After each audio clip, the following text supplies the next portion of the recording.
All right, and welcome everyone to the Ginette Biro Podcast. I'm Ginette Biro. Thank you always for joining me on the show. I'm excited that we are now 2 years into this, almost exactly 2 years, a little bit longer, but 2 years into the podcast. This is cool stuff. I'm so honored. I love that each and every one of you join in and listen to different things that Spirit has to share. You know, as we're moving through these really deeply changing times, these last 2 years have been a lot. And as I've said before, so many people have talked about how, this has been an experience that could not be imagined.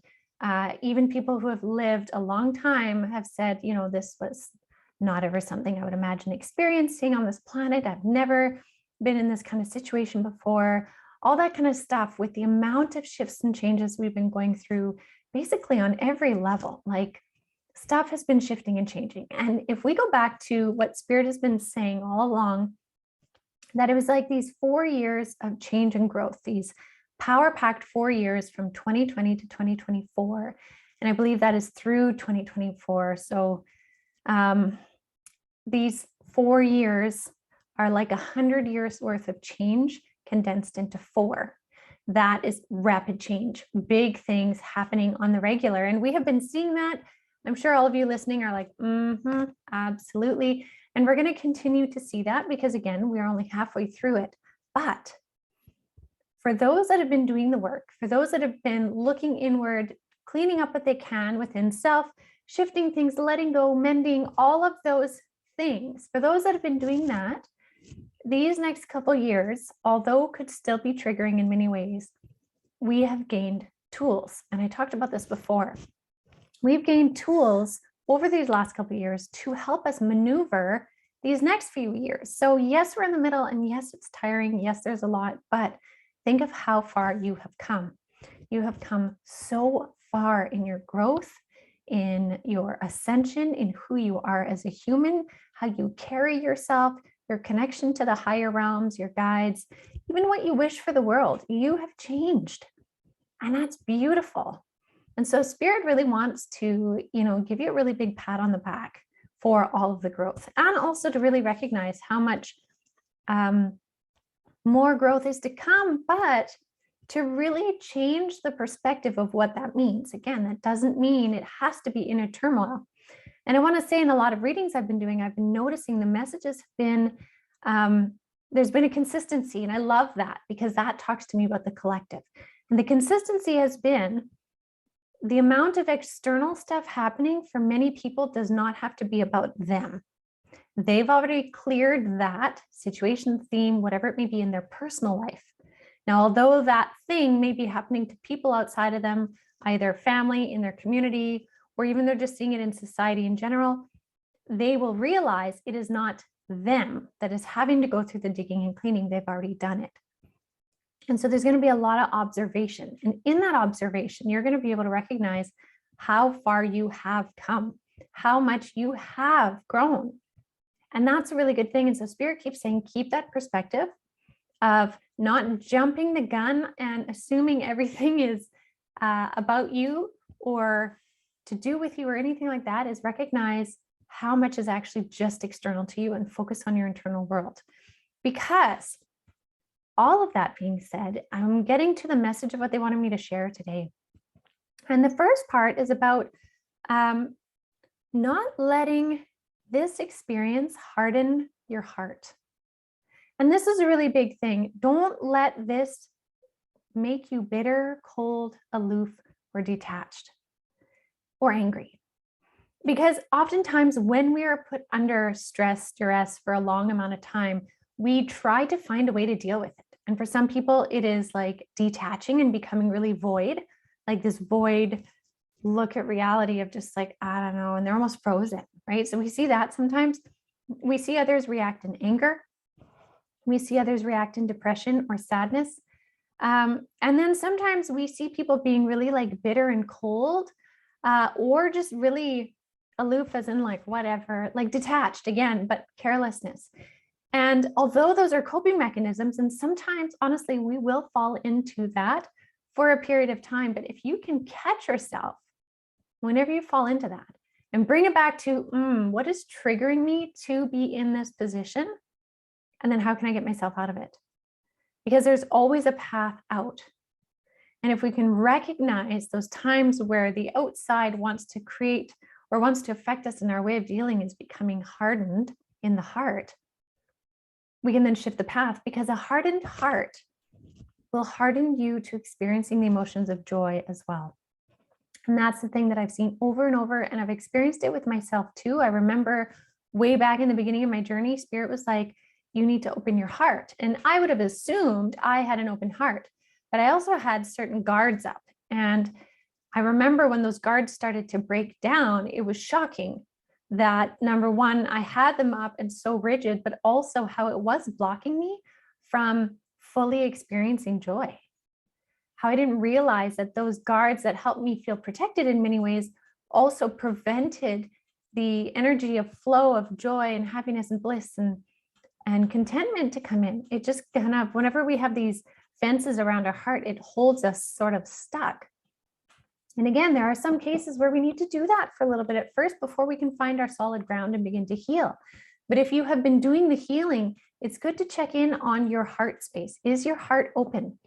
Are you willing to show love, share love, be vulnerable, even if it might not be given in return?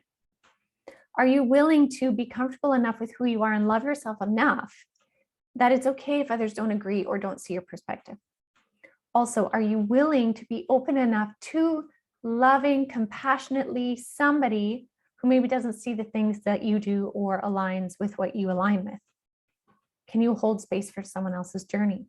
All of those things allow you to open up your heart space more, which feeds back in this beautiful loop of you being able to feel more joy.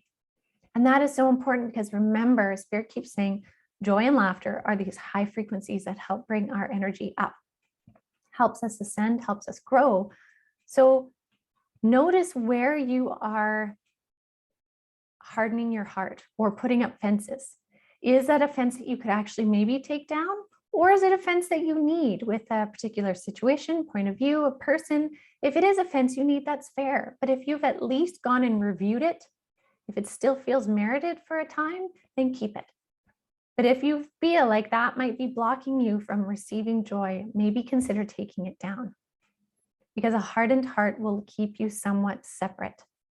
And really what the world needs is more soft hearts. And I don't mean soft hearts in weakness, but I mean soft hearts that can find compassion, even compassion for those that have hurt them, compassion for those that are narrow in their views, recognizing that there's a reason that they are, and they're on their journey and they're on their path to figure out what suits them best. So consider that. And then that feeds into the second theme that they were talking about, which is aligning with your wholeness, which again is all about the embodiment. That is 2022. 2022 is a big year of embodying who you are, which essentially is being in your wholeness, being your whole self, the best as you know it. Now, remember that we will always be gathering more fragments of self. As long as we are on this planet as a human being, we will be gathering fragments, understandings that make us more whole. As will I, as will any great ascended teacher on this planet, will continually be gathering more understandings until they're done here, because that's why we're here. So it's not about achieving a certain status or level, but it's continually gathering, but also recognizing the amount you've gathered. That is wholeness. In the present moment, you are as whole as you possibly can be.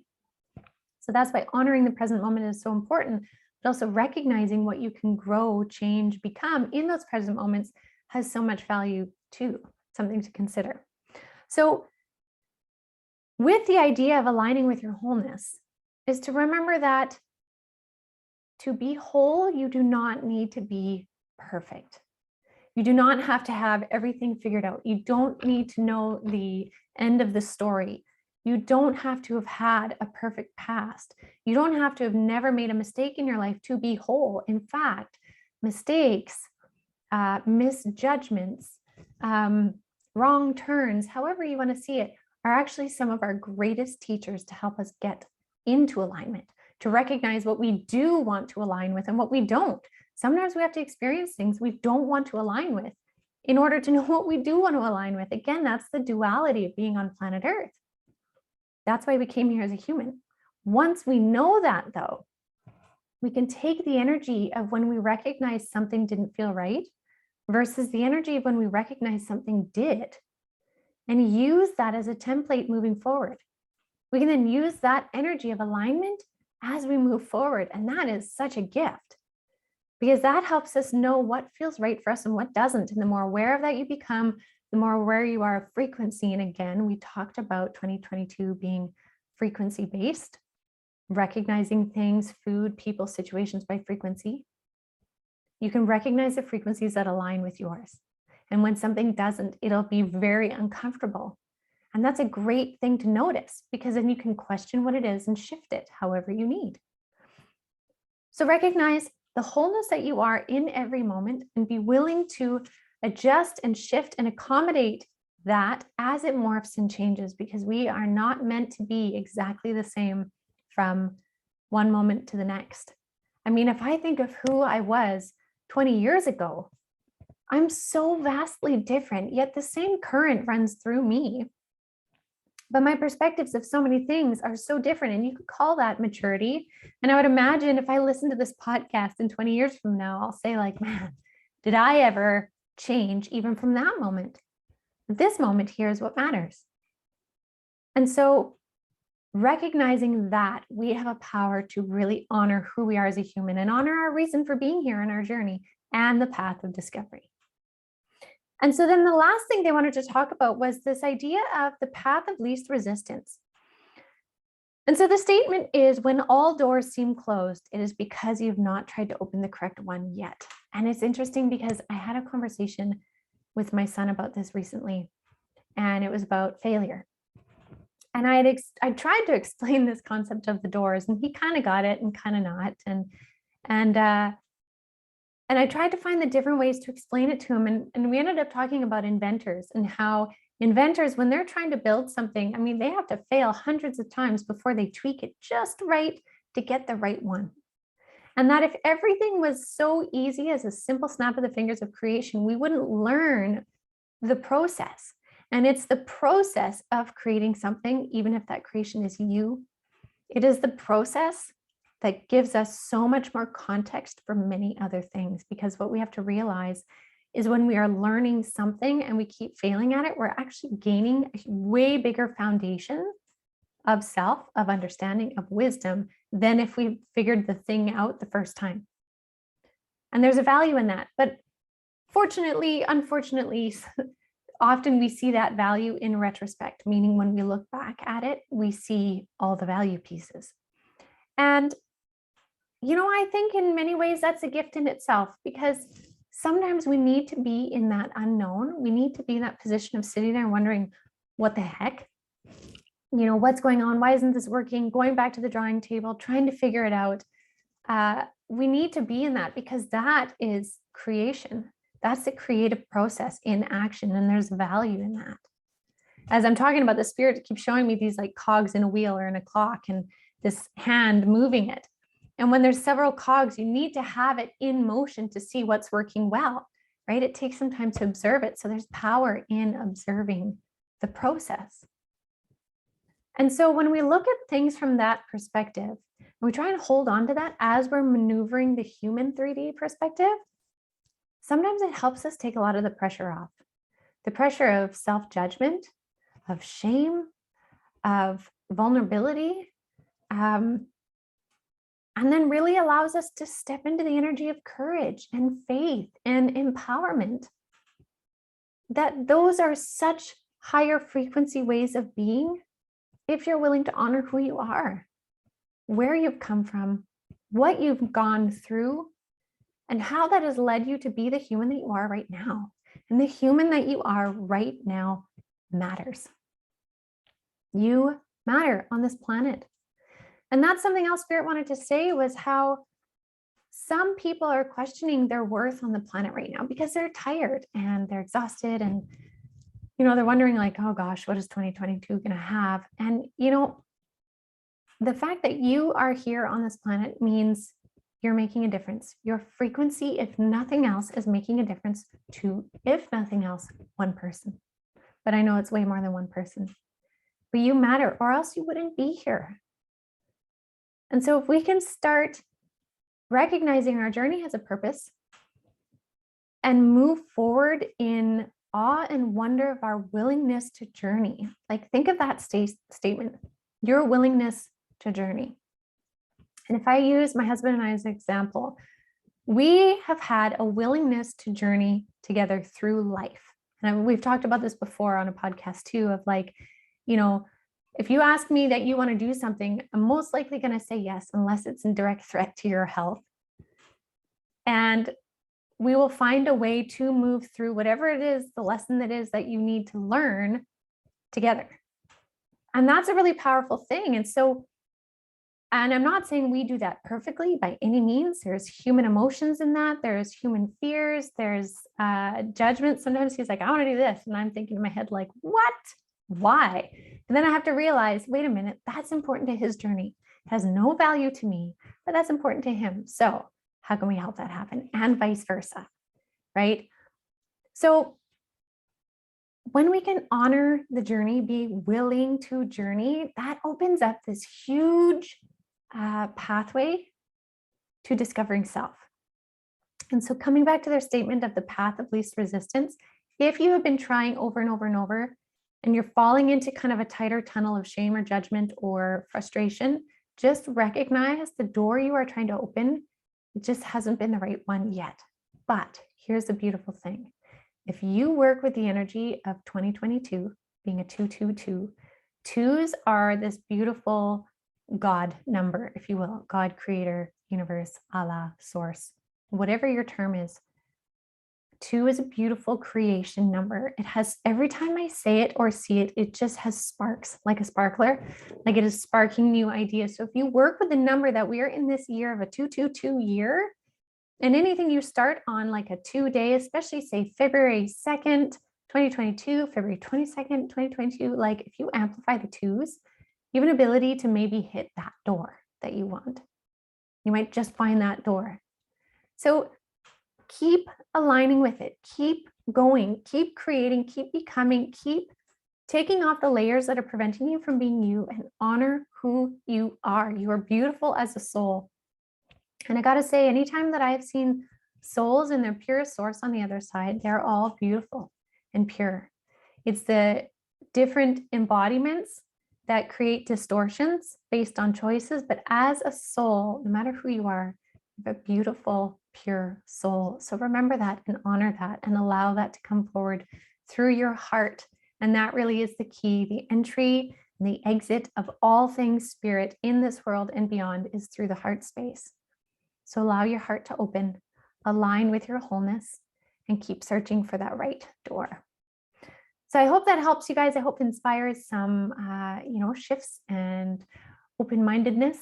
And if you're looking to further open your hearts and your doors, do check out avalonspirit.com. There's many ways to explore your consciousness on there, from the different personal journey guides we have to shamanic healings, to astrology. I mean, you name it, it's on there. Plus courses, my Cosmic Consciousness course. I mean, we meet once a week. It's actually a circle, sorry, Cosmic Consciousness Circle. We meet once a month. And I bring through some topic that Spirit's talking about, and it's higher consciousness, it's expanded thought, but it's so interesting. And we just, finished up our last year, and all of them are just beautiful. I love them. I'm a part of them. Spirit works through me in them. So if you're interested in that, check that out. And also every Friday, myself, Lisa Richmond, and Elise Catherine, we do Spirit Coffee Talk on the Avalon Spirit YouTube page. And we check into the energies, the insights of what's going on that week from Spirit and bring it through. So that's another great outlet for you to explore. Now, for everything else, you can join us on the Facebook group, the Avalon Spirit Facebook group. And if you are watching this on YouTube right now and you haven't yet, please do subscribe and share it with someone that may really benefit from what came through today. So thank you again, everyone. I honor you guys all so much with so much gratitude. Have a beautiful week, and I'll be back next week.